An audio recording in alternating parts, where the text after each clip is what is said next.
Welcome everybody back into Nerd Sesh. As always, I'm Carson Breber and alongside me is Logan Camden, and it is officially March Madness season. I'm sure most of you guys have made your brackets. We are sitting just hours away from the first 4 games. Super exciting time of the year. Even though we don't normally talk college basketball here, I think that this is a favorite time of the year for both of us. Logan, bark twice if you're excited. Roof! Yeah, just how excited are you for March Madness? I mean, you said it, dude. It's the best time of the year. I know some people, like Thanksgiving, like Christmas, it's their favorite time of the year. Mine has to be March Madness, man. Outside of UVA getting spanked the other night by Colorado State, which was demoralizing but expected. It's what UVA does every year. I'm very pumped for the tournament, and I'm more excited to talk about draft prospects, man. The prospect of these guys coming to the league and how it translates to the bigger stage. Nice segue, dude. Really pro stuff there, because that is the lens through which we're going to be talking about March Madness today. I don't think any 2 days in sports compare to the Thursday and Friday of opening March Madness. I mean, it is just absurd. The stakes of it all, the drama, the chaos, the sheer amount of meaningful basketball going on at any given time. It's the best, dude. And even though I'm not dialed into college basketball throughout the year, it is just unmatched. But it is a funny thing because people think of me as the basketball guy, I feel like, and so people are always asking me for my March Madness takes, and I don't have that much great insight, guys. I watch college basketball for draft prospects. That is my full intent. That is what I focus on, and so I'm not really grinding a lot of these whack games on Tuesday nights in November and whatnot, so don't put expert stock into what I'm saying when it comes to my bracket, but when it comes to prospects, I do try to be prepared. And this is a very interesting draft class, Logan. So we are going to be talking today about the 8 guys in the tournament specifically, who I would say are as close as we can get to a consensus top 8 in this field. Definitely not the top 8 prospects overall. There are a lot of international guys at the top of boards this year, but this is also a draft class that is just lacking in the sort of standout talents that we're used to seeing. Last year, there was exceptional hype around the draft, obviously, with not just Wemby, but Scoot Henderson and the Thompson twins and Brandon Miller. This is a very different feel. So how would you describe this draft class overall? I think it's going to be deep, Carson, and I think there's a lot of skilled guys. There's not a ton of athletes that I'm seeing where I'm really blown off the page. Like last year, we had the Thompson twins. We had some other, like Brandon Miller is a super explosive guy. But I think there's a lot of polish with some of these guys who are older. But there's also a lot of young guys that I see a wide range of outcomes. Like there's a lot of kids born in 2004, 2005 that are coming out that don't have a traditional polish to them, man, that they may be a couple years away. But I like it. It's just certainly not as... It's not one of the most overwhelming athletic classes that I've watched. I'm waiting for that. I'm waiting to find a freak athlete that blows me away because there were a ton in last year's draft class. It's just a very surprising class, I would say, that there is a down year like this. We all knew that it was coming. Like, that's been the view on this draft class for years. But just when you think about how year upon year, classes are just building on, okay, this freakish archetype is now emerging to this freakish archetype. Like all of the number 1 picks in recent years have been star caliber guys, and other dudes in those conversations in the top 3 have been viewed like largely on that same level as a prospect. You think about the top 3 that you have with Cade and Jalen Green and Evan Mobley. You think about Paolo Banchero, Chet Holmgren, Jabari Smith. You think about how exceptional last year was. It's just strange to have a year where there's this much uncertainty at the top. It feels like clearly the most uncertainty at the top since 2013, where it's like, you're not really sure that there's a number 1 caliber guy in this class. There have been other years where you're not sure who's going to go number 1, but it's like, yeah, okay, there are these clear all-star caliber prospects. This is a year where that's just not the case. But I do still like the floors for some of these guys, and I think it's going to be interesting in terms of how teams approach this draft, because generally the philosophy is, yeah, I want to take the guys with the high upside at the top, even if they're not the most polished. But if you aren't super confident in those guys panning out, like if they're not the same caliber of upside as what you might get from an Amen Thompson, where it's like, okay, yeah, he can't shoot, but he is a one-of-one athlete, great playmaker, great defensive prospect, all this stuff. how much then do you still value that upside as compared to, hey, this guy doesn't have a star ceiling, but he's just a good basketball player. I just am confident that he's going to be a guy who I want on the floor for me. I think that's a really interesting conversation. It's something that we'll dive into more this year. But one thing that is normal about this draft class, Logan, is that we have some Kentucky guards at the top. Reed Sheppard and Rob Dillingham are both pretty consensus top 7-8 prospects in this class, both freshmen. Who do you prefer between those two Kentucky guards? Between the two, I definitely prefer Reed Sheppard. I just think his shot is going to translate, but he's so much more than the shot. Now, I will say, the numbers are staggering with Sheppard. He's averaging 13 points, 4 boards, and 4.5 assists per game on 54, 53, 83, 71 splits. That's 71% true shooting with 2.5 steals per game. He's also shooting over 4 threes per game, but the thing that really stood out to me is, his footwork, man. Every shot that Sheppard gets to, it seems like he's shooting with his feet in the same position. Anytime he's pulling up, it seems like he's pulling with the exact same motion. Like his shot is just refined, man. It is butter. Bruce Lee has an old quote, I fear not the man who has practiced 1,000 kicks one time. I fear the man who has practiced one kick 1,000 times. And Sheppard's stroke looks the exact same every time he's pulling up. It's insane. If you're talking about spotting up, he's pulling up in the mid-range, he's literally one of the deadliest shooters I've ever seen. His touch is insane. But I think if you're just limiting him as a shooter, I think you're kind of pigeonholing him into something that he's not. I think he's a real point guard. Now, Sheppard's not a guy who's super explosive. He's not a crazy athlete, but he's a really good playmaker and passer. I've been astounded by his passing in transition. I think he's a great decision maker. He's deceptive, using fakes, moves out of triple threat. And he's a really impressive defender too, man. I think with how he creeps up on guys. And he's kind of thick, man. It's deceiving. Like, you look at him on, whoa. What did he say? He's a little thicker than you think, man. He looks a little slight on screen, but guys have a tough time bumping him off, man. Like, he's a $190, 6'3", 190 pounds. Like, Sheppard's not a guy that's going to be moved off too easily. So it's tough. He's not super explosive, but I don't think that's a problem. The comp that I have for this guy, and I try to do player comparisons with all of these guys, and they're never going to be apples to apples. I think every player is super unique, but I try to come up with comparisons to at least give a loose comparison on who a guy is going to be close to. The guy that I came back to with Reed Sheppard is like a supercharged Austin Reeves or a compact Klay Thompson, and I mean that in two different roles.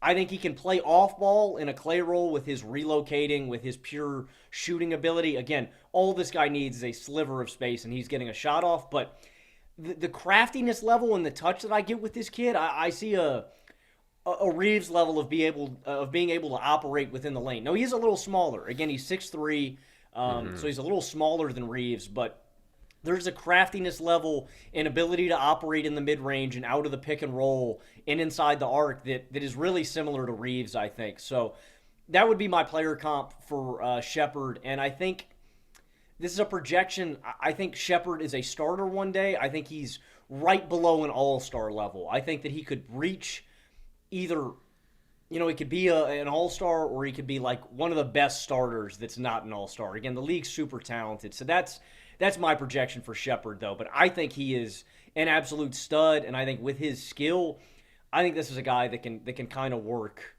almost anywhere, man. I think Sheppard's a very special prospect. I like him a lot. He is my favorite of all the guys who we're going to talk about today. So he's the Kentucky guard who I prefer as well. Yeah, which says a lot more about this draft class than Reed Sheppard, in my opinion. And that's no offense to Reed, but like the gap between the best guy in the tournament last year being Brandon Miller, who I was like, yeah, most years this guy would go number one. I was like, this is a guy who I fully expect to be an all-star, probably all-NBA player down the line. Reed Sheppard, it's like, I think this guy is a really high floor quality starter. I don't see much of a star ceiling for him. I also don't really agree with your comps.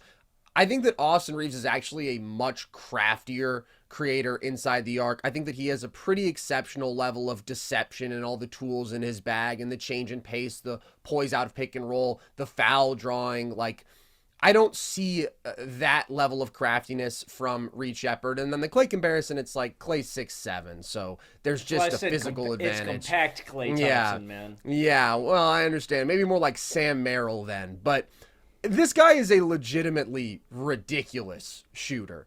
You mentioned the efficiency overall. The fact that he's over 52% from deep on actual volume is absurd. And when I compare him to the other standout shooting prospects in recent years, I think about the guys who were like best in their class. Jordan Hawkins last year, Corey Kispert in 2021. Those guys had incredible profiles as shooters and were very proven off ball. Jordan Hawkins was incredible off movement. But, I mean, just the sheer efficiency from Reed Sheppard, we haven't seen from a guy since maybe Aaron Nesmith in 2020, who only played like 15 games in the previous season, hadn't shot nearly that well from deep, so you were kind of like, all right, is this legit at this level? He's a 100th percentile spot-up player, Logan. He produces 1.75 points per unguarded jump shot off the catch. That is literally like dunk efficiency. Just think about that. 1.75 points is the equivalent of shooting 88% on two-pointers. Literally like dunks. That is what he is doing if you leave him unguarded.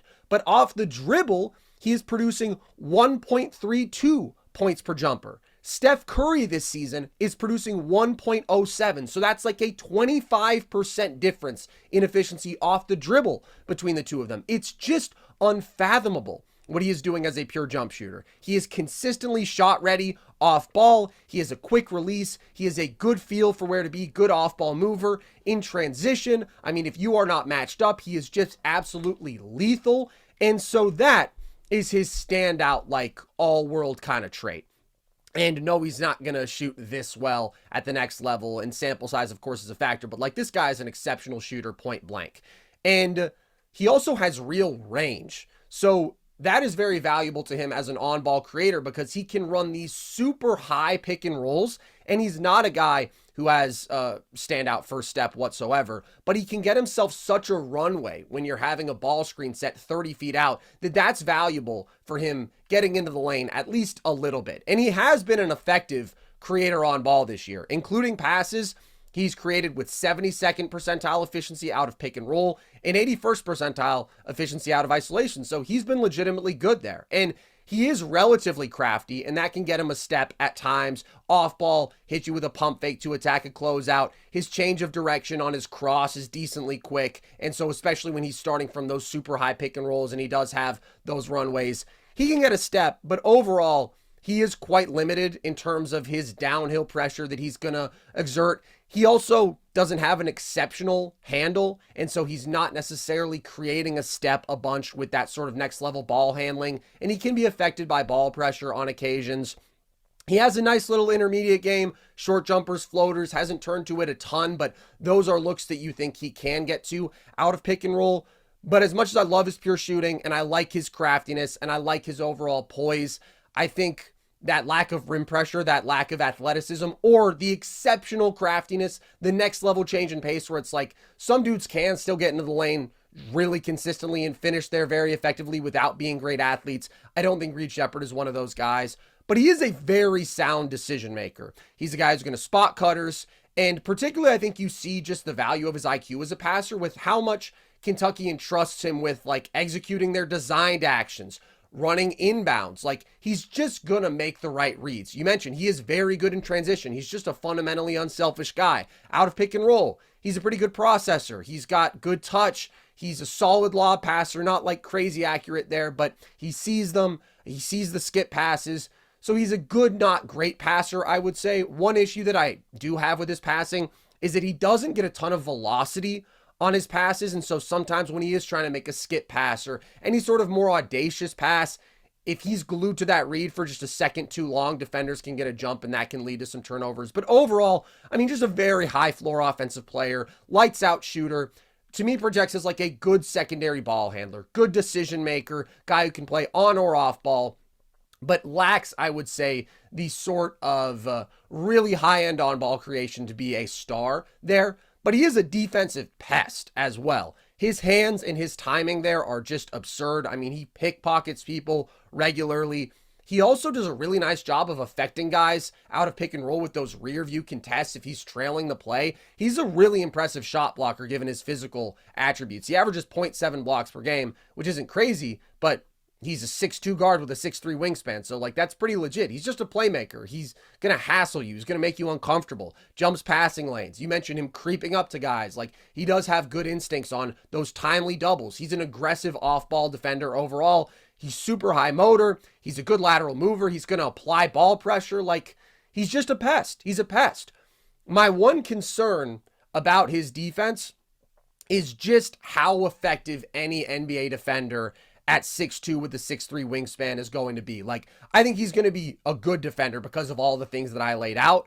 I don't see that all defense sort of ceiling, though, because of the physical limitations. There are small defenders who can make all defense level impact, but it's rare, and they don't really have the overall traits of a Reed Sheppard. Like, the guy who I generally think of as being like the most impactful quote unquote small defender is Drew Holiday, who is a couple inches taller, has a really plus wingspan, and is crazy strong. So that's the only real issue that I have, is just the defensive ceiling, and it's really his ceiling overall. But I do think he's going to be a good basketball player, secondary ball handler, versatile offensive player, good decision maker, great shooter, plus defender. That's just a guy who I want on my basketball team. But it does sort of feel like, and this isn't a one-to-one comparison because they're different, but shout out to another Kentucky guard. It's sort of like, hey, what if we took Kason Wallace in the top 5 of the draft, which, Logan, maybe you wouldn't have been opposed to because you love him. It's different because Reed Sheppard is such an exceptional shooter. Kason also has more length, right? And so there's a little bit of defensive upside there. But just in terms of the role, in terms of this is a guy who has a high floor, who I know is going to be good, but I struggle to see the star ceiling. But it's just a different draft class. And I think that guys are going to be drafting more for sure thing value because I just like Reed Sheppard. I'm so confident in him at least being good and being a legitimate quality starter that I would take a guy like that in the top 5 in this class. I would have no issue taking him that high. I think I'm higher on his ceiling than you are, and I disagree. I think he could be better offensively than Austin Reeves. I know Austin Reeves is crafty. It's different. I'm not saying that he can't be better. I'm saying it's very different how they go about producing. He's a way better pure shooter. Austin Reeves is really good. Reed Sheppard is comfortably better as a pure shooter. That's what I'm saying. I think there's a lot more volatility with Sheppard's perimeter game and the fact that he's going to be able to get hot. I think the fact that Sheppard is 19 years old with this skill set. He is one of the most polished 19-year-olds I've ever seen. To be this skilled and this developed this young to me is why I would take him, because I think he's got more room to grow. And again, I don't mean in terms of physically or athletically, but in terms of adding more deception to his bag, adding more counters. He's already got the stroke. He's already got the jump shot.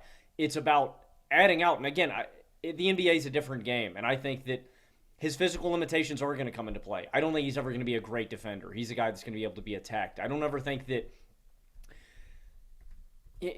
there's limitations with his physical game, but I do see a higher ceiling. Like, I think right below sub all-star level is what I think solid starter. Yeah, that's fine. Yeah, we're not disagreeing. We're not disagreeing. I just don't think he's going to be an all-star. And it's very rare in a modern NBA draft that you take a guy in the top 5 who you're like, I don't see the all-star ceiling, which I just don't see with Reed Sheppard, but I'm really confident that he's going to be good. But I think he could be better than Austin Reeves. I think he could be a lot better just because of the shot. So do I. I don't know why you think that I don't think he can be better than Austin Reeves. I'm saying he's different than Austin Reeves. He's a significantly better defender. I think he's ahead of Austin Reeves' trajectory as a playmaker. It's just different. Austin Reeves is a bigger ball handler who's more about craftiness. Reed Sheppard is more about the pure shooting. Yeah, that's what I'm saying. That's why I think he is going to be better. I think he's just in a different class as a shooter, bro. I don't know. You acted kind of like it was disrespectful that I compared him to Austin Reeves. That's not at all what I meant to convey. I'm just saying I think that they're quite different as basketball players. I don't know. They're both white dudes. You know what I mean? They're both white, you know? So I think that they're really similar because they're both white guys. You know? They are both Caucasian. They're both Caucasian. Okay. How would you grade Reed Sheppard as a prospect? And what's your grading scale? Yeah, I know we have different scales here. So my scale goes from 2 to 8. which is weird. I don't know why I didn't just like go 1 to 10 or something. I don't know. No, you're a quirky guy. 2 is overseas. 3 is needs G League. If I give you a 3, it's like, yeah, brother, man, you cannot get minutes right now. Okay. 4 is a bench warmer. 5 is a role player. 6 is a starter. 7 is all-star. 8 is Hall of Famer. And I want to be clear, too. These are projections. And I'm going to, for younger prospects, I'm going to lean more towards projections on all of my grades for these guys, but there's a lot more variance between the young guys just because they have more room to grow. You know what I mean? Between a 19 and 23-year-old. For Reed, I give him a 6.9, which is very, very high-end starter, right below all-star level. And the only reason I do that is because the threshold to reach all-star level, and that's the thing about all these guards, the threshold to be an all-star as a guard is so freaking high. And so I think Reed Sheppard can be a very high caliber starter, but I got him right below all-star level as my grade, 6.9 for Sheppard. And he is my second-ranked prospect on all of these guys we're talking about today. Okay, so as I said, he is my number 1, but the margins are slim between a lot of these guys we're talking about. That is one thing that I think's worth noting. There's no real standout, like stamped all-star kind of talents who we're talking about today, but there are a good amount of quality guys who I think back end of the lottery you're comfortable taking, not just this year, but you might be in other years as well. So my scale is the same that I used last year. It's effectively going from 5 to 9. A 5 is a second rounder, 6 is an end of the first round kind of guy, 7 is a low-end lottery guy, 8 all-star expectations, 9 historic prospects. So last year, Victor Wembanyama was a 9. I had 4 guys who were 8 or higher. Reed Sheppard is my highest guy we're talking about today at a 7.4, but I do really like his floor, and I like him as a prospect a lot. Okay, let's talk about the other Kentucky guy. Let's talk about Rob, Logan. How do you feel about him? Rob Dillingham is a ton of fun, man. He is a ton of fun. 6'2", 170 pounds.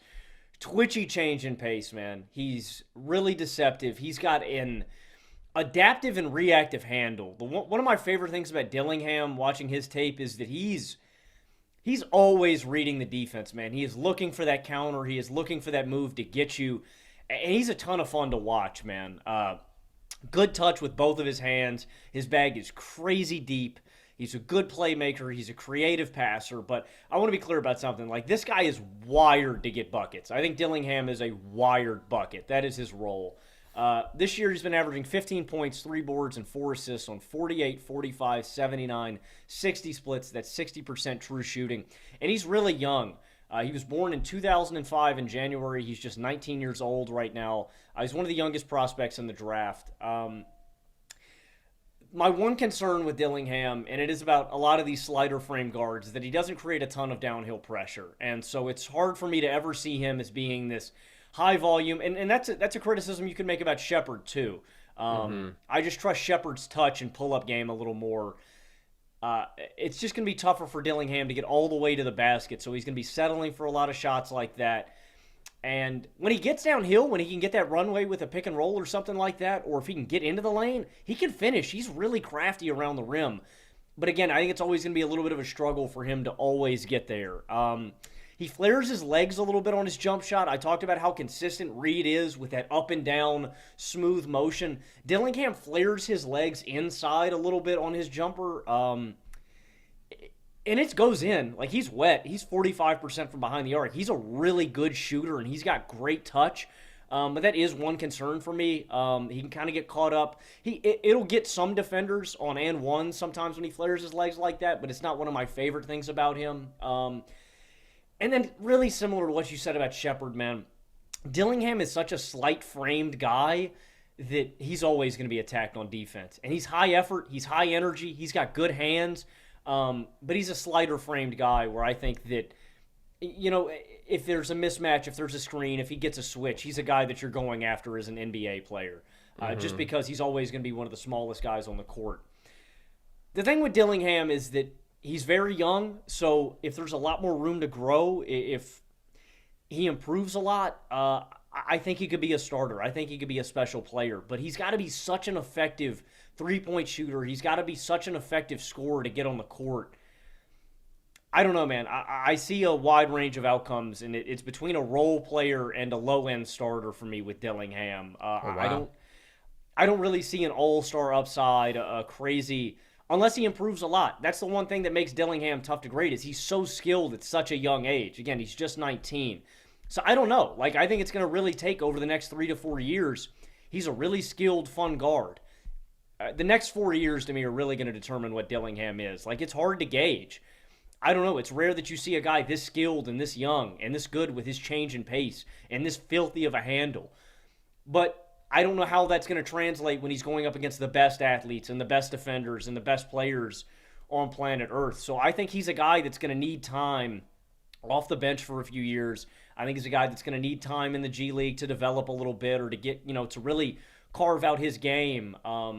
There is a world where I see him as a starter, as a consistent guy who's going out and getting buckets for a team, but there's also a world where I see him as a sixth man or an 8th or 9th guy off the bench. My player comp for him was somewhere on the Bones Highland to Tyrese Maxey scale, and right now I'd say he's probably closer to the Bones Highland side of the spectrum. But that's not disrespectful at all. Again, the thing I want to emphasize with Dillingham is he is born in 2005. He is 19 years old, and he's very, very young.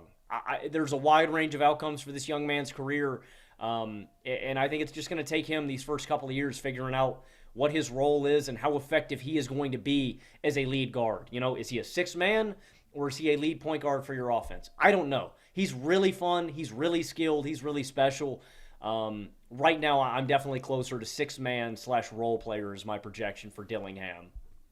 I think you are kind of going to be operating in a reality with Dillingham where it's like he's a sixth man or he's a star shot creator. He's just one of those guys who has a skill set where it's a little bit boom or bust because you mentioned the defensive limitations. I also want to be clear. I don't think that Reed Sheppard is going to get attacked defensively because he's a dog there. He does a lot really, really well. It's just the league is dictated defensively by big athletic wings on the perimeter. And so even if you're a defensive specialist as a smaller guard, you can be very good there, but you probably aren't going to reach highest levels of defensive impact. It's like Kason Wallace or Davion Mitchell.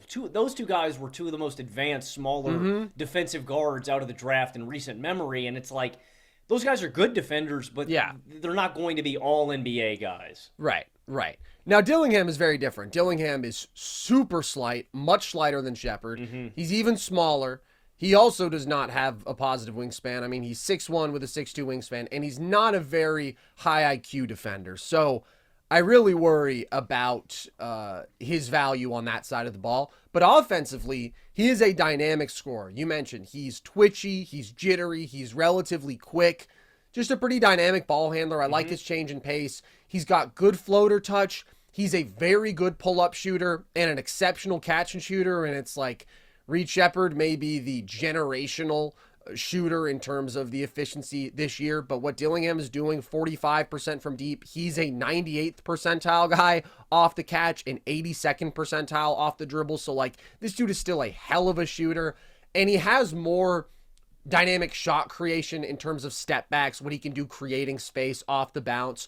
My concern with him offensively, though, when you're talking about that star projection, is his limitations getting to and finishing around the rim. He shoots just 53% there, and he has good body control. He has good touch, but he's small, and he's not a very good vertical athlete. I mean, he's fine, but it's not the sort of difference-making athleticism around the rim.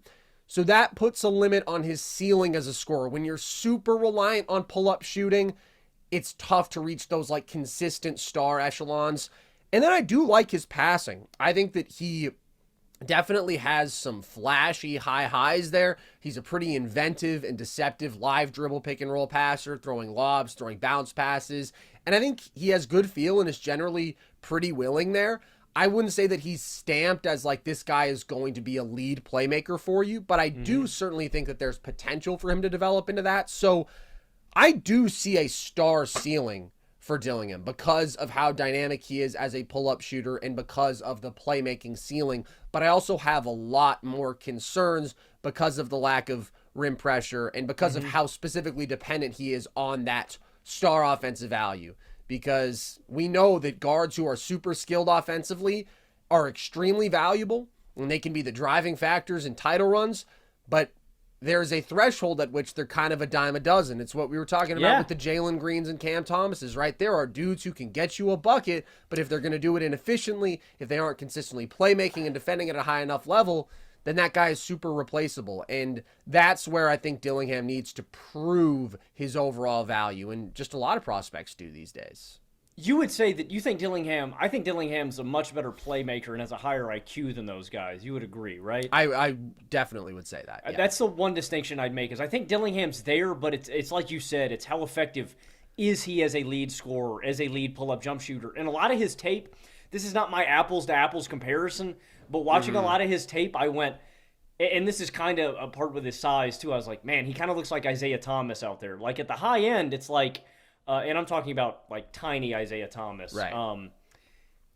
Like that's the high end. And again, there's a wide range of outcomes. You know, Dillingham could be a superstar, a special bucket getter, but you know, again, I also think a six-man role is probably closer to where he ends up. But it's hard, man, with these guys who are this young, man. It's hard to project. He's one of the most skilled 19-year-olds I've ever seen, man. Yeah, I think he's the most impressive on-ball shot creator and shot maker that we're talking about today. So I still really like him. He's one of my favorite guys. I gave him a 7.1 grade. Wow. What did you give him? I gave him a 6.2, which again, our scales are a little different. I know, it's so funny that we have different scales. Yeah, probably and neither of them go to 10. Well, you know what? We're going to coordinate. When we get closer to the draft, we'll have a uniform scale. Right. I like my scale. Because I'm not going to be giving anybody a 2.2. The Logan Camden scale, you can give somebody a 2. Dude, if you got to go overseas, man, you got to go overseas. So I have Dillingham. My projection is above a starter's ability. Again, I don't know if that will be his ideal role, but right above a starter level. So I like Sheppard's. I like Sheppard's ceiling and floor, honestly, a little bit more than Dillingham's. Definitely the floor. I don't know if I necessarily agree on the ceiling.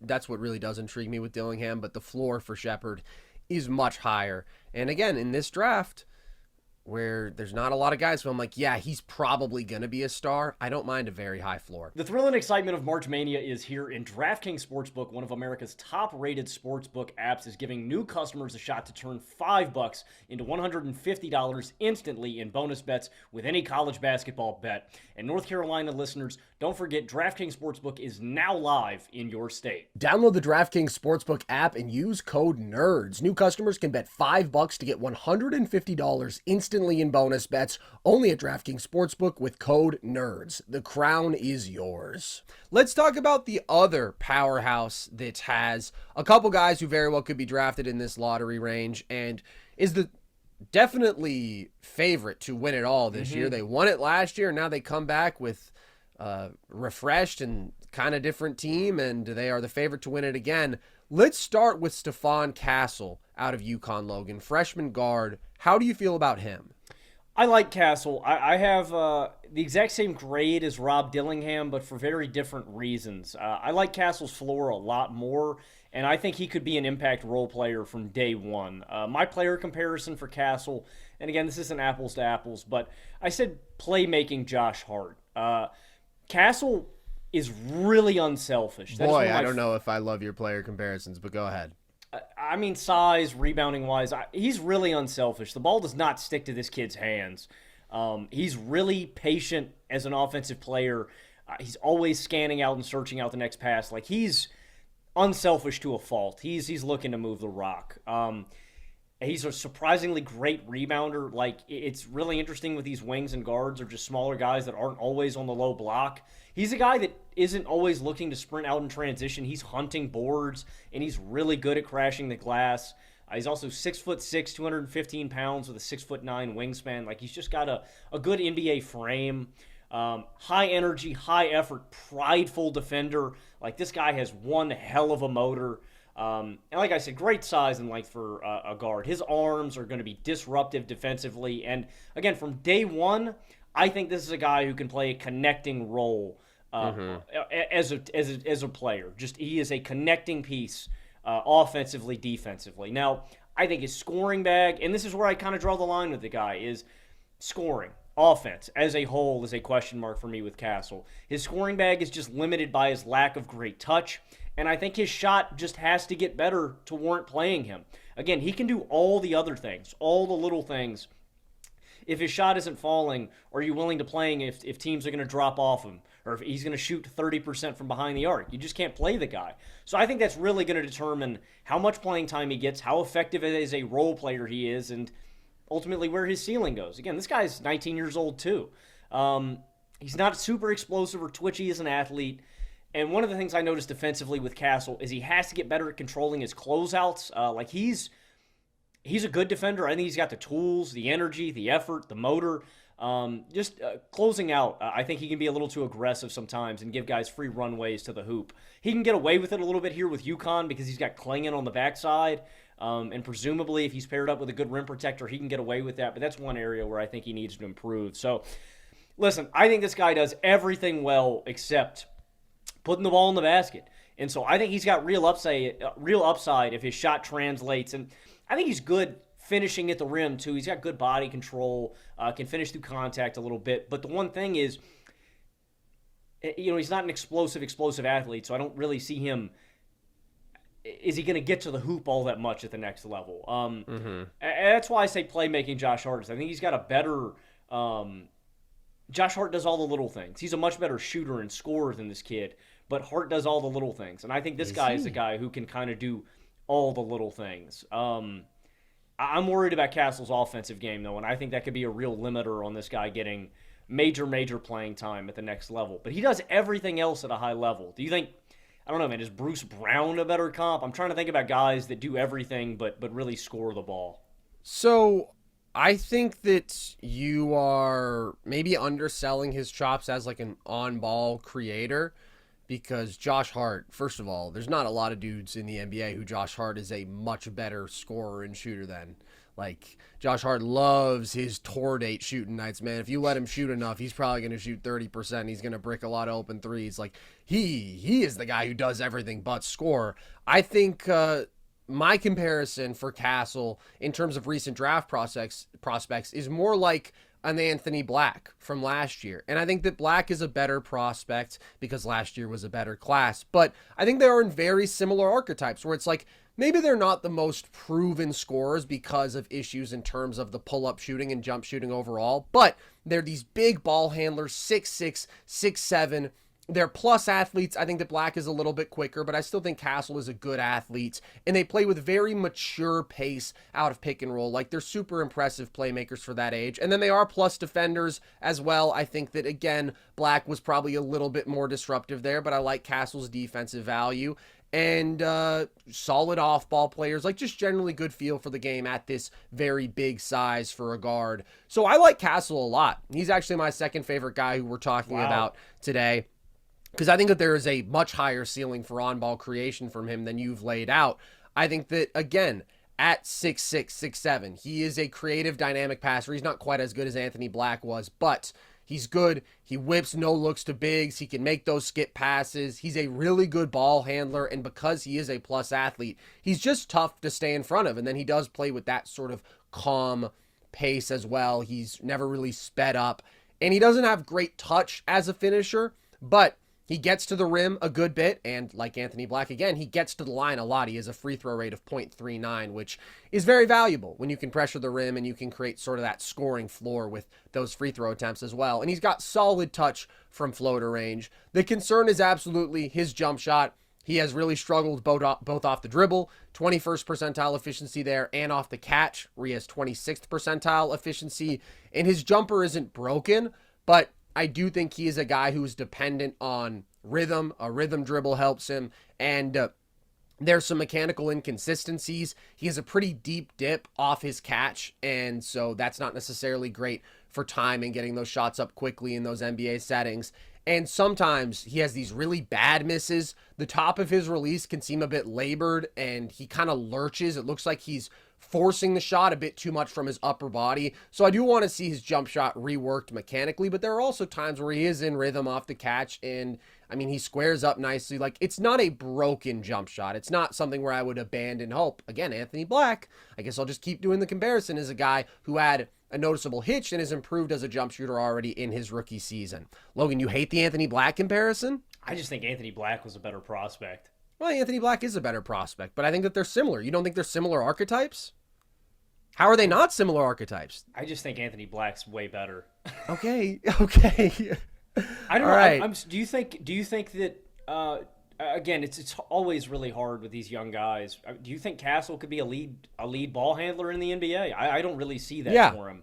I think he's one of the rare guys in this class who does have that potential. When you have this size and this playmaking and this athleticism, I'm not going to necessarily bet on the jump shot working out, but even if it doesn't, like Anthony Black, I wasn't super confident. That's still a guy you trust to run possessions. You can think about another Magic guard, Markelle Fultz, who it's like obviously doesn't have a star ceiling when he cannot knock down a pull-up jumper. Well, he has the mid-range game, but a three-pointer. But still, at that size, with that pace, with that playmaking, is a guy who you can entrust a decent portion of your offensive responsibilities with. And then I think Castle has really good feel as a cutter, which I like, even if you're not going to be a super knockdown catch and shooter. It's nice to have some off-ball value. You mentioned he is quite a good offensive rebounding guard, 2.7 offensive boards per 75 possessions. Just as a reference point, that's more than Russell Westbrook has ever averaged in a season in the NBA. So, like, that's a really good offensive rebounding guard. And then defensively, 6'7" with a 6'8" wingspan, moves well laterally. He's a good defender. He's a good defender. Because he has that size, he recovers effectively. He's another guy who can affect players with those rear view contests,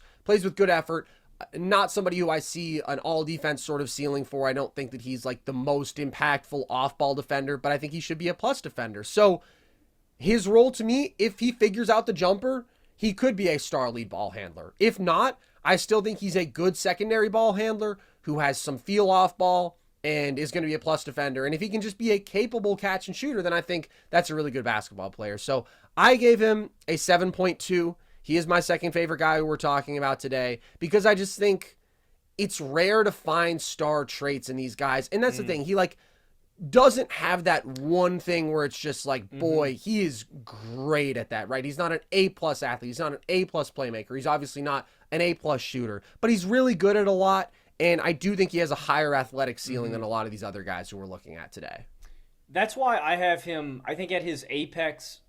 And if his jump shot works out, I mean, the sky's the limit for the kid. But I have him as a fringe starter, but I think he's an immediate role player from day one. I think you can plug the guy into the rotation, and he's going to give you good minutes. My one concern, you talk about the jumper, it is the fact that a lot in college, when he's wide open off spot-up attempts, he will dribble into the lane, and it's like at the next level, when you got those open looks, you got to take them, and you got to hit them. So the jumper's really my major concern, but I think he's got a very, very high floor, and I think he's going to be an immediate impact guy from day one and could be a fringe starter. So I can see it. You know, it's not like I don't see it with Castle. The jump shot just is a very major concern, and just scoring overall. All right, let's talk about his UConn buddy, Donovan Clingan, who was on the championship team last year, sophomore center, but has taken on a bigger role this year. How do you feel about Clingan? I like Clingan a lot, man. 7'2", 280 pounds with a 7'7" wingspan. I've heard somewhere between 260 to 280 between other places. Massive. Regardless, he's a really big dude. Clingan is going to be effective, disruptive, and imposing immediately just because of his size. I mean, this is a guy that is going to warrant playing time immediately just because of his size. And one of the underrated things about him, I think running actions for this guy at the top of the key, you see with a lot of modern bigs. I think that you can run handoffs with him at the top of the key. I think you can run stuff with cutters to the basket and have him make decisions. Like, you know, he's not a Jokic playmaker or something like that, but all modern bigs nowadays, to open up the floor and to open up the middle in the paint, they're running a lot more stuff. And UConn does that stuff too, where they entrust him to hit cutters and stuff like that. And what I'm saying is he's not a complete dud. You know what I mean? He's not like a guy who doesn't know how to pass the ball or is just clueless. Like, I trust him to make decent decisions with the ball in his hands and to play make a little bit. And I think he's got underrated touch. Watching his film reminded me of when I would play Carson in basketball one-on-one. When one guy has such a physically just overwhelming size advantage over you and length advantage that it's like he doesn't have to have elite touch, but can just go over the top.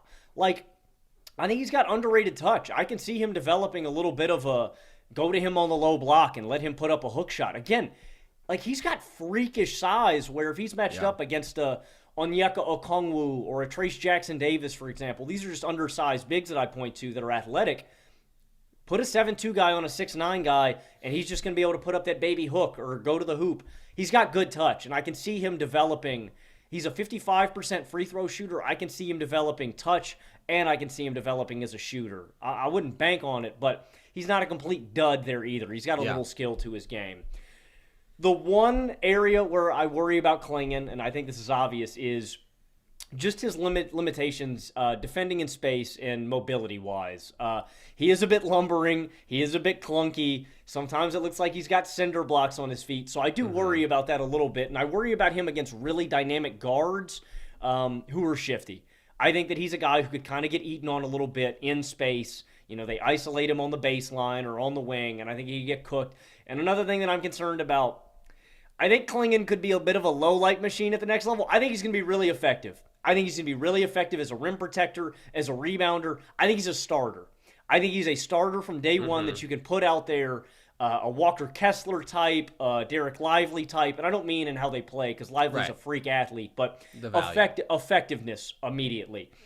I think he could be a bit of a low-light reel, though, in terms of against really shifty ball handlers getting shook. And then two, he's not a guy that really gets a ton of bounce off the ground.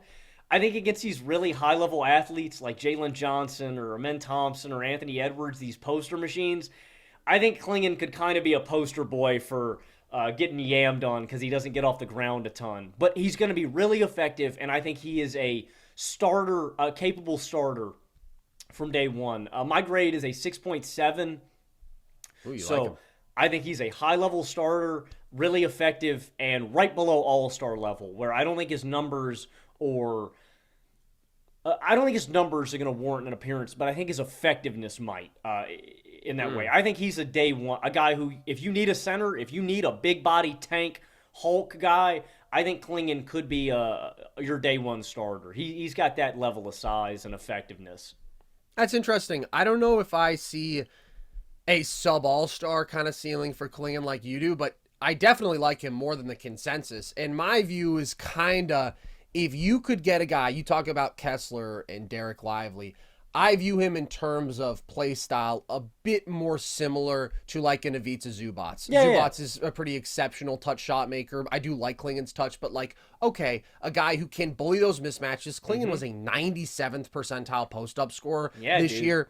I mean, just massive human beings who eat up rebounds, are super efficient play finishers, capable decision makers, maybe not the best defenders in space, but really impactful drop defenders, pure rim protectors. Would you take that guy 10th in this draft? And maybe. I probably would.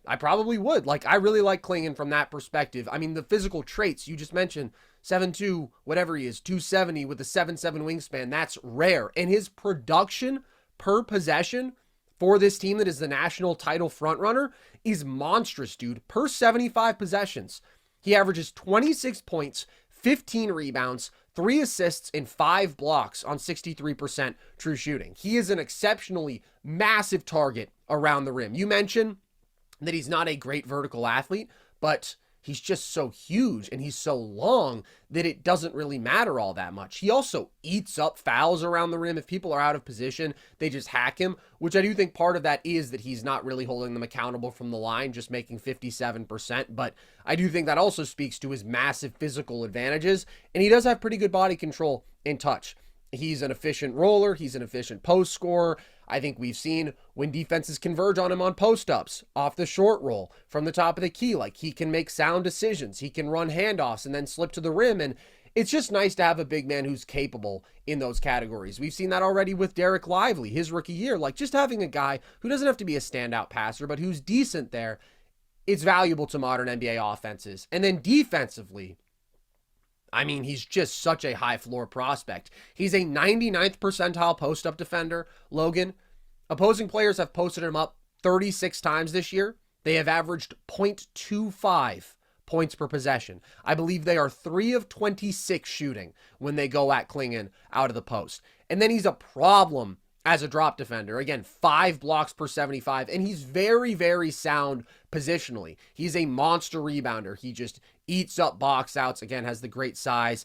And I agree with you in terms of his mobility in space. Like, he doesn't move too fluidly. But I do think that because of his range, like, he's not a guy who necessarily has to be up on these perimeter players, and he's so damn big and long that he can still affect them from maybe a step further back than your average defensive big could. So I don't like him guarding in space, but I think that he can overcome some of his just sheer mobility limitations because of his size. And as a pure interior defender, as a defensive rebounder, he is just awesome. So I view his role as being like classic rim finishing, rim protecting big that every NBA team is looking for. Maybe it's not like the most rare skill set, but he does have those things that can take you up a level from being straight up replacement to this guy's like a real quality starter because of the monstrous size, because of the good touch, because of the IQ on both sides of the ball. So I think he's a very high floor prospect.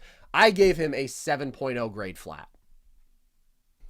Yeah, I like Klingan a lot, dude, and I think he's a game changer. Like, you think about how Derek Lively transformed Dallas coming in, and I think, coupled with Gafford, but it's like some teams don't have that guy. Like, think about, for example, if Golden State had a guy like that where they could run drop or something. Like, they've got Looney, who's an undersized, unathletic big. They've got Trace Jackson-Davis, who's a freak athlete, but he's undersized. Like, there are just teams that don't have that guy that when you're matched up against a Yusuf Nurkic, a Zubats, a Hartenstein, these other really big bodies, they just have advantages that you need to counter. And so I think he's an immediate impact rookie, and I would have no problem taking him top 10 lottery. I think he's that effective from day one. And like I said, man, with his shooting touch, or his touch on the block, because it's like I said, man, it's like playing you, dude. He just sticks that elbow into the other guy and goes over the top, and it's too easy. So I like Klingan a lot, man, and I would have no issue taking him very high in this draft. I think he's got such an exceptionally high floor. A lot of people don't know about my sky hook, Logan. A lot of people don't know about my floater game. Oh, I also think you said that Klingan held opposing post-up players 0.25 points per possession. Yeah. I think it's what I was at against you. Well, I don't know why you would post me up, Logan. It's probably not the best approach, but hey, you try new things. Now, Logan does enjoy going to the post. All right, enough about our terrible, terrible basketball that we play. Let's talk about the guys who are good, like Cody Williams, whose brother is Jalen Williams, of course, out of Gilbert, Arizona, freshman wing at Colorado, a guy who's getting some real top 5 buzz in this draft. He is going to be playing in the first 4 games today. How do you feel about him, Logan? Cody Williams is by far my favorite prospect that we're talking about today. And right now, I need to go through the rest of the draft. I need to get deep in the bag here, but Cody is probably my favorite collegiate prospect in this year's draft, and he's probably my favorite American. I have an all-star grade on him. I see that ceiling for this kid. I've got him at 7.2 right now. He's a really super long, agile, and fluid athlete, and I think he's a really good pure shooter and movement shooter. I talk about Sheppard, that straight up and down, easy, consistent jump shot. All of Cody's jumpers, up and down, great body control. And it's not J-Dub, it's not his brother's level of slamming on the brakes, but in the lane, I do like his ability to slam, stop on a dime, and pull up. He's got great touch. He's really methodical, crafty. He plays at his own pace. He doesn't shy away from contact on drives. Like, he is embracing contact when he goes to the hole. He's a great relocator off ball, and he's a great cutter. Like, I think immediately you can fit him in basically anywhere. I think he's going to be an impactful role player, and he's great spotting up. This season, he's averaging 13 points, 3 boards, and 2 assists on 57, 42, 72 splits. 57% from the field is ridiculous, and I think you can attribute that to one thing. Like, he doesn't take bad shots or make bad decisions. Like, I really like his decision-making. I really like his shot selection.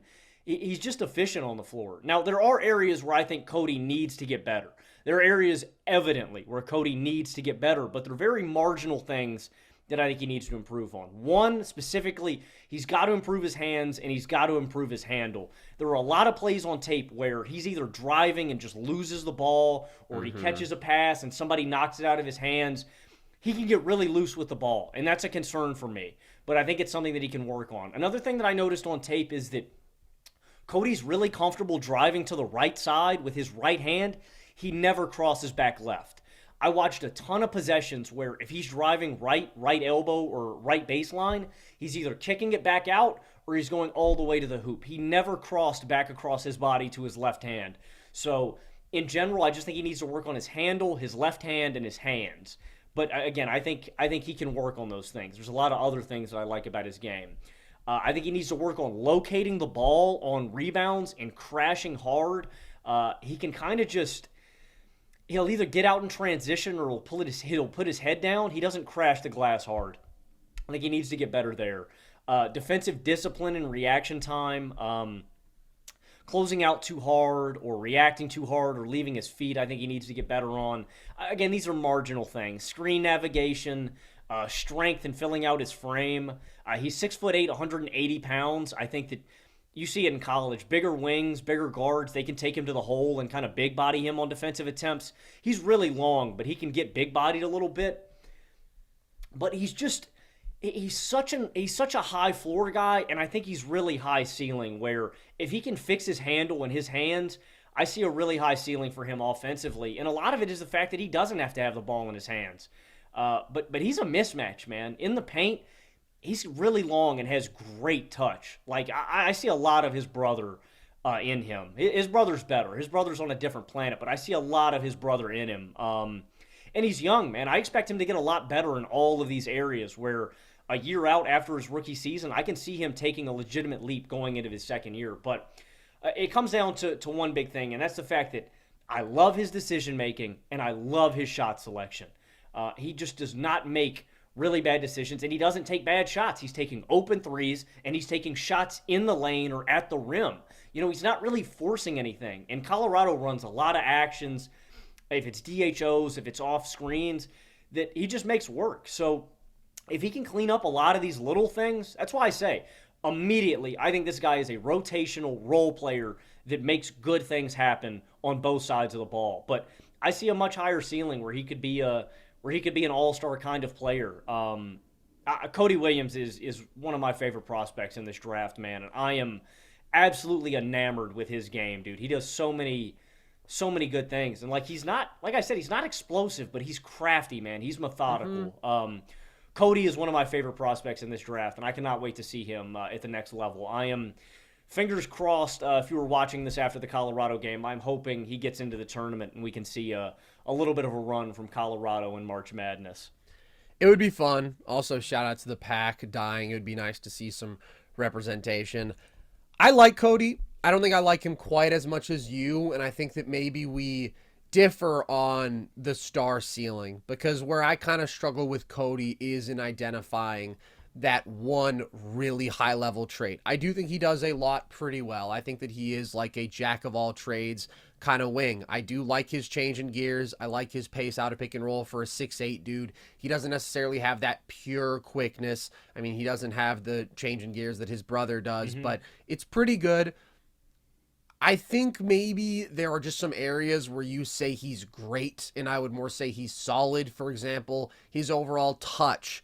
And that's an issue that I do have with him as a driver, is he'll force these runners. He doesn't shoot well on them. He's 10 of 33 on those runners this year. And I do think there are instances where you mentioned the handle. Like, he's a good ball handler for his size, but he will have these weird turnovers, weird possessions where he loses his balance. There's a lot of possessions like that. Messes up his footwork. He's just kind of got that baby deer thing sometimes. When he remains under control, he is an effective driver. And he's got a 7'2" wingspan. I mean, around the rim, I do like his touch. Sorry, dude, the one thing that stands out about that is when he's driving, like, he can just reach over these defenders and get such easy layups. Totally. It's ridiculous. Those Williams boys, man, they have absurd length, and they have really good basketball feel. They're both just, like, smart basketball players. So I do like his prospects, and I do like his floor. I think he's a guy who would make a lot of teams better. He does have solid feel and obviously good size as a playmaker, and even though he's not in a role where he's doing a lot of like primary ball handler stuff, you definitely see flashes of nice touch and anticipation. I like his lay down passes, his interior passing specifically.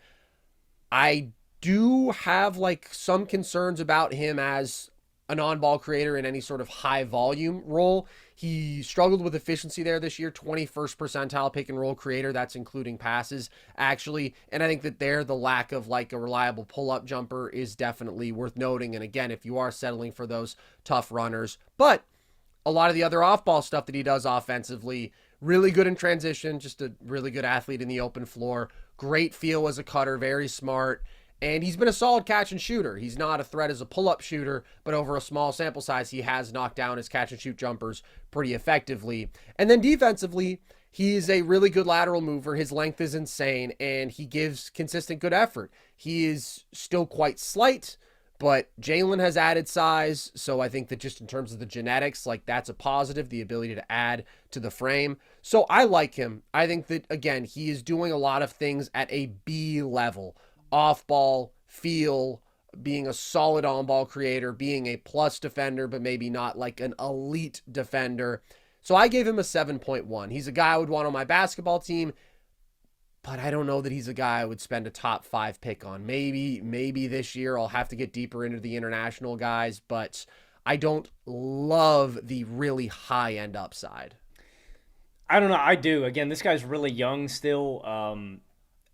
I see it. Again, he's got things he definitely needs to clean up. I think the biggest thing is his handle, his hands. Like, there's just a lot of turnovers on tape, but he gets a lot of easy shots. He makes good decisions, and I can see it, man. I can see a world in which Cody's also a star. I see that kind of ceiling with him. I'm going to have to look at the other prospects internationally, but right now I'm pretty confident I would take Cody with a top 5 pick. All right, let's talk about a guy who you texted me and said I do not like, and that's Jacoby Walter, the freshman guard out of Baylor. Why are you out on Jacoby, Logan? Man, Jacoby is like a see the ball, shoot the ball kind of guy, man. Real? Yeah, no, I mean, it's really my issue. Is just that, like, guys like that, it's the G.G. Jackson effect, except G.G. was, like, super skilled to the point where I was like, I would take a lottery pick on this guy. You love G.G. I did, and I still do love G.G. Jacoby, like, is just, I don't know, man. I'm going to shoot the ball. I'm going to shoot the ball, man. I'm going to shoot the ball. Like, he's just a guy who's going to put the rock up. He's got 8 20-point games this season, and so there's 3 things that I like about Jacoby. When he is hot, he's hot. He's got 8 20-point games this season. He draws a lot of free throws. He's drawing over 5 free throw attempts per, I think at 5 free throw attempts per game. He's got solid defensive tools. He's a good rebounder. And so, like, I see a kind of 3-and-D archetype, but I just wonder if he can play winning basketball in the sense that, is he going to move the ball within the flow of the offense? Is he going to be a ball stopper? Is he just going to huck it when he gets the rock? I don't know. But every time he touched the ball in college, it seemed like he was shooting the ball. And I'll give Jacoby credit for something else, too. In a lot of these big games against big teams where he's getting buckets, they're on big stages. It is games where he's got to shut the door. It is in the fourth quarter. His team needs him to close out the game. And the other thing that I like about Jacoby is, while I say that he's going to shoot the ball, trust me, Carson, he's got that Deion Waiters stuff, man, where if he goes 0 for 9, he's going to keep pulling, man. He does not lose confidence. Like, he will have a half where he'll shoot 0 for 7. He's going to come out next half and he'll go 5 of 7, 5 of 8. He'll keep shooting. So he doesn't lose his confidence, but my question is just, can he play winning basketball? I know what I'm getting. I like his defensive tools. I like his rebounding. So defensively, I think he can work. But it's just offensively, is he going to be a ball stopper? Is he going to get to the rim? Is he going to move off ball? I have a ton of questions offensively. And it's not really about the skill. It's all about the decision-making and the IQ. And so right now, Jacoby, I think, is my second least favorite prospect that we're talking about today. I gave him a 5.7 grade. That for me is, at his best, a role player in a good lineup. And that's at his apex to me. I don't know. I think Jacoby's a guy who needs work in the G League. I think he needs work as a bench player. I don't know. Jacoby's very, very skilled, but to me, he's got a long way to go in terms of playing winning basketball. And for that, I think he may need a year or 2 in the G League before he's cracking a rotation. So at his apex, I think he's a role player right below a starter level kind of guy. I think that I am maybe just a little bit higher on the 3-and-D floor with Jacoby than you are. I do have issues with him as an on-ball creator. Now, I think that he definitely has some wiggle, and he's a good ball handler, but he doesn't have like a super advanced shot creation skill set off the bounce. He's actually struggled as a pull-up shooter this year, just been in the 24th percentile there, despite the fact that he is obviously a very skilled shooter. And when you look at what he does off the catch and off movement, like, he should be better than that. His 3-point percentage overall should be higher than what it is, and it's dragged down by his pull-up issues. And he really struggles to get to the rim. He is 15th percentile in terms of his rim rate, and his finishing there is just 14th percentile in terms of efficiency. He shoots 46% at the rim, which is really, really quite bad. So if you're talking about that role, he's also only been a 27th percentile pick and roll creator. I just don't love him running tons of offense, but I think he's a really good pure shooter. I do think he has solid floater touch. And you're right, he's definitely in a very score-first role and mindset right now, but I do think we've seen flashes of him as a decent passer at the very least. And then defensively, I think he rebounds well for a guard. I think he moves well laterally. He's got a 6'10" wingspan. He's not too slight. Like, he's not just an absolute stick. And then he's got a good defensive playmaking knack. Mm-hmm. So I guess I'm just not as concerned about him going into an NBA game and being like, okay, I'm going to take 18 shots and 10 of them you're going to scratch your head at. I'm just a bit more optimistic about him understanding, okay, well, my job here is to knock down shots off the catch and maybe every once in a while take a couple possessions for myself, but that's not really where I view him excelling in the league. So I gave him a 6.8 grade. He's not my favorite guy who we're talking about today, but I do think, I mean, he checks two valuable boxes in today's NBA, which is he can shoot at a really high level and he can defend at a pretty high level.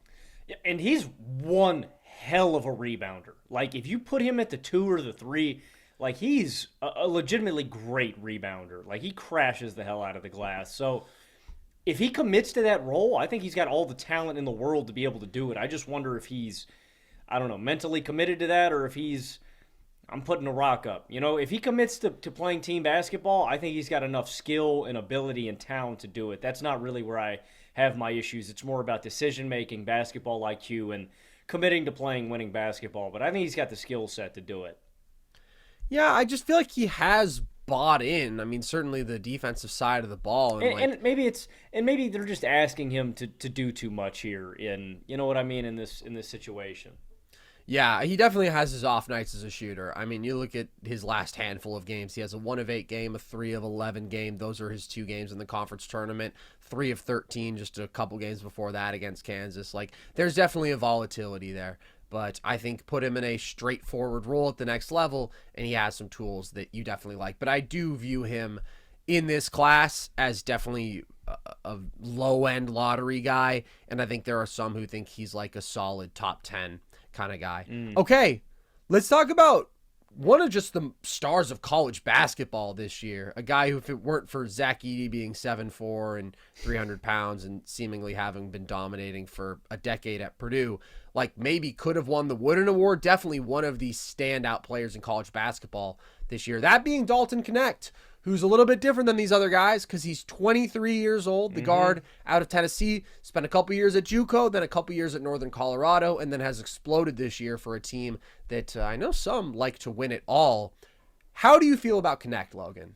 I like Knecht a lot. I think he is an immediate rotation guy, and I think it's, you know, depending on what you need in the draft, should you go and get him. But I think he's immediate rotation, immediate winner, impact kind of guy. You mentioned it. Is he 23 or 22? I'm pretty sure he's 22. He'll be 23 at the time of the draft. But, okay. 21, 5, and 2 this year on 47, 40, 76, 58 splits. He's 6'6", 197 pounds. Reportedly a 6'9" plus wingspan. That's not confirmed, but it does look pretty long on tape too. He's a special perimeter shooter, man. You think about the actions that this team runs for him: double screens, pin downs, DHOs.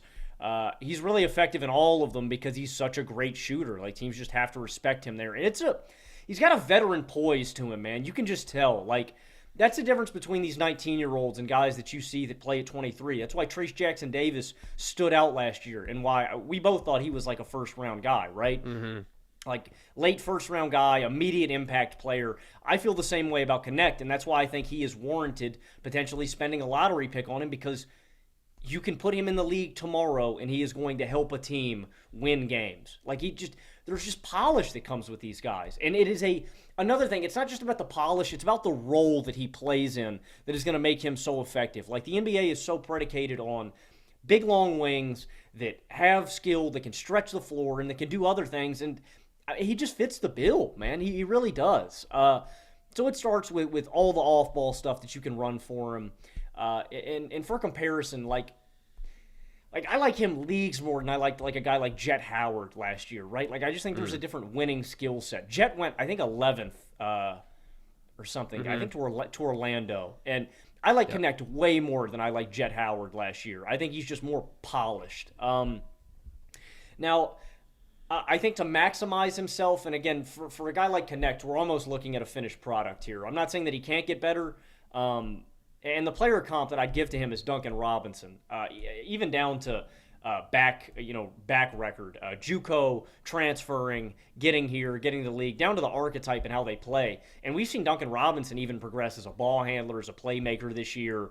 So I think he can get even better. You know what I'm saying? I mean, he hasn't reached his apex, but this is kind of the player that Knecht is going to be.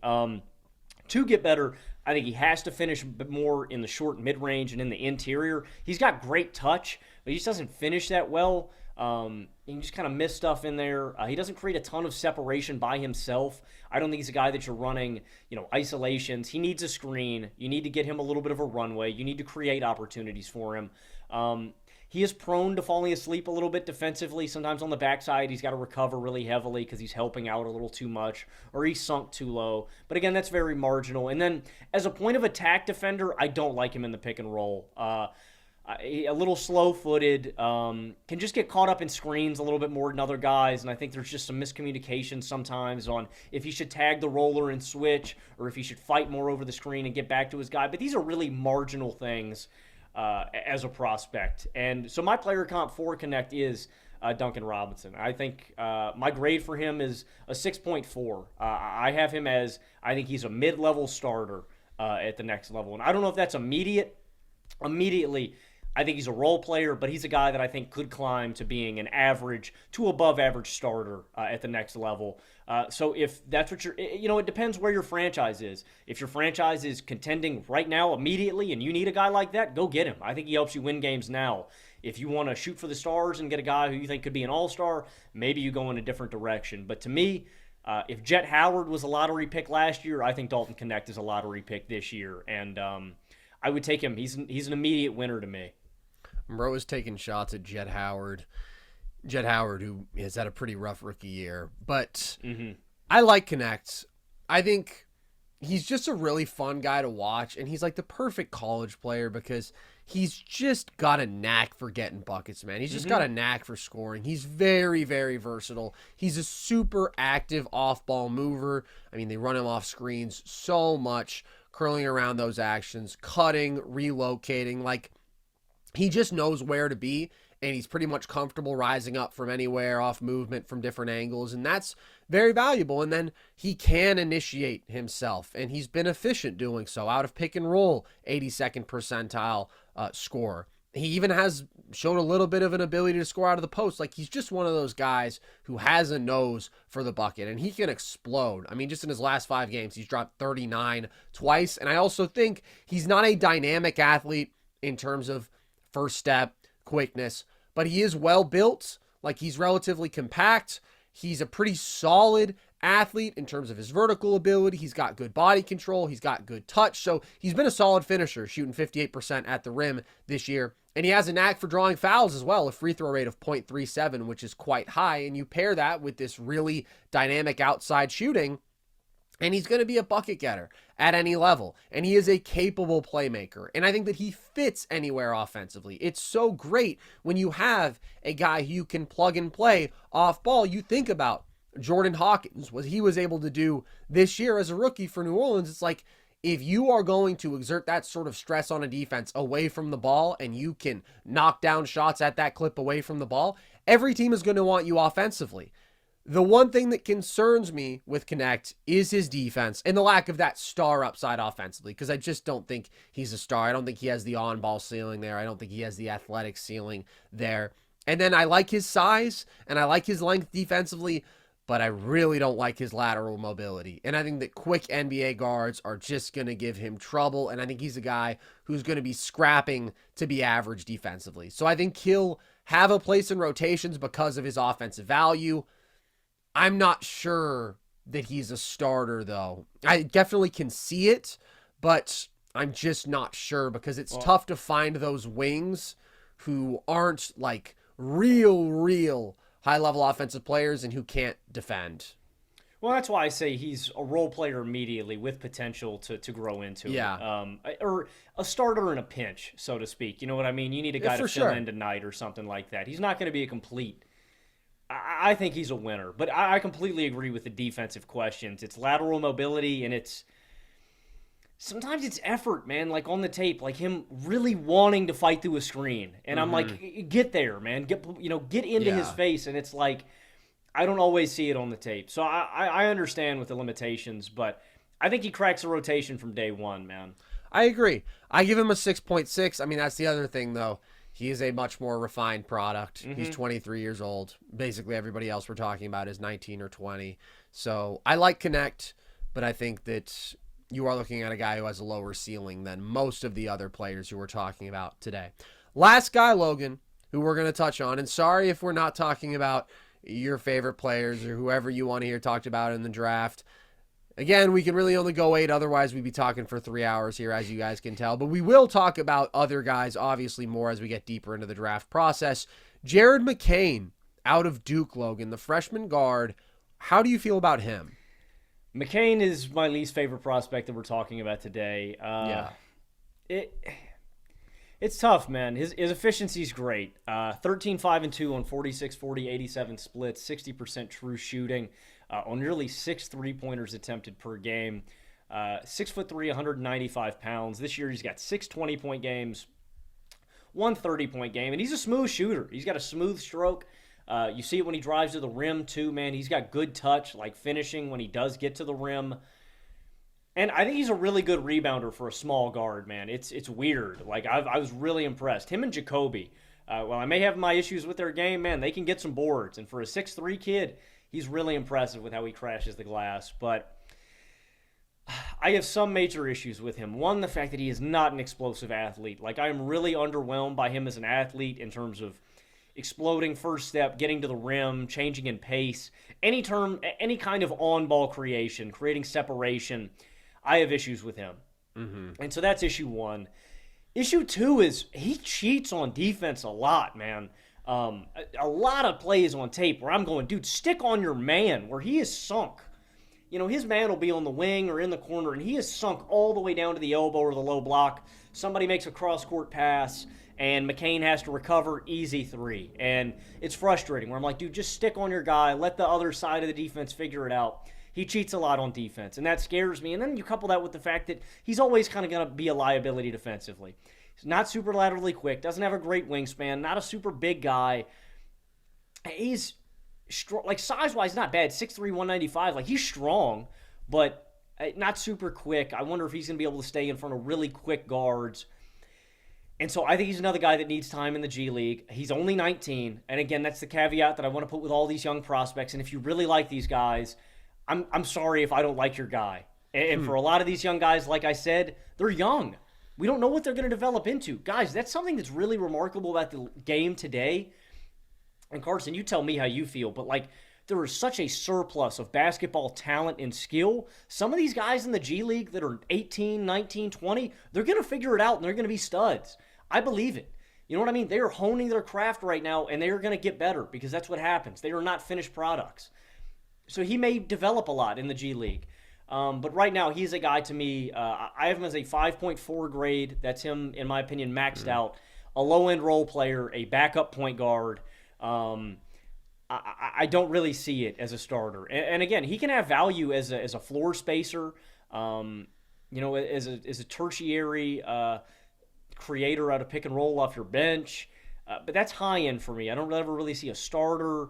Again, he's just too much of a liability defensively, and I don't see that star level offensively. I think at his apex, I see a role player, a backup point guard. And so my player comp for him would be Trey Burke or a Seth Curry, a guard like that. I don't hate McCain, but I definitely don't love the kid. But again, like I said with a lot of these guys, he's very, very young, so we don't know what he's going to end up looking like. But at his apex, I see a role player or a backup point guard.